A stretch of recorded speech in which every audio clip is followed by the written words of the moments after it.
नमस्कार, मेरा नाम प्रत्यूष खरे। आपको एक मजेदार बात बताने जा रहे हैं अपने ये सब स्टूडेंट लाइफ की। हमारे टीचर जो इंग्लिश पढ़ाते थे, थोड़ा सा उनके बारे में भी तो मैं बता चुका हूँ, लेकिन कुछ एक घटना ऐसी घटी इंग्लिश को लिखने में, वो मैं बता रहा हूँ।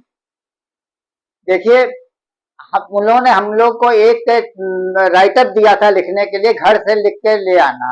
सभी बच्चों को दे दिया, मुझे भी दिया। हम लोग डरते हुए, संकोच करते हुए, घबराते हुए लिख करके दूसरे दिन उनके पास गए। उन्होंने देखते ही देखा और तुरंत समझ गए। उन्होंने कहा कि अरे ये तो शॉर्टकट में लिखा है, बहुत सारी चीजें इसमें आप लोगों ने सेंटेंसेस शॉर्टकट में लिखा है, वर्ड शॉर्टकट में लिखा है, ये क्या।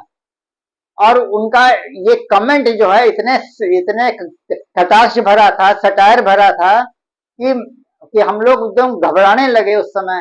कहने लगे कि आप जाइए कॉपी जमा कर दीजिए, आप लोग का जो मार्क्स है अब वो शॉर्टकट में ही आएगा, आप लोग का रिजल्ट शॉर्टकट में ही आएगा और कैरियर भी शॉर्टकट में ही बनेगा। हम लोग के पसीना छूटने लगा।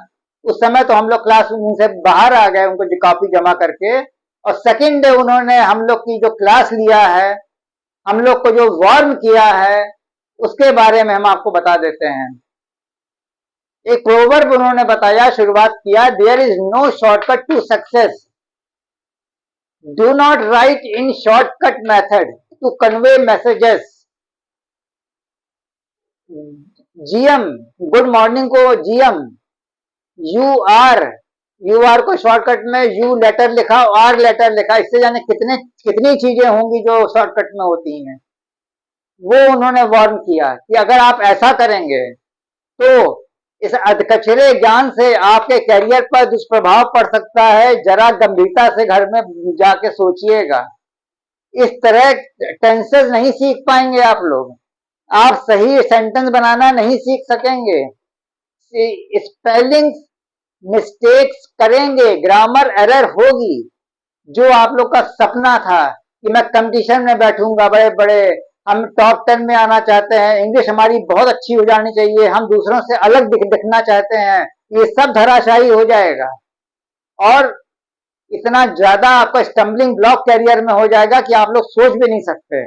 अब बहुत हम लोग को डांटा भी, कटाक्ष भी किया और आगे के लिए हम लोग को वार्न कर दिया कि हम लोग को शॉर्टकट में नहीं लिखना, पूरा पूरा सेंटेंस लिखना है।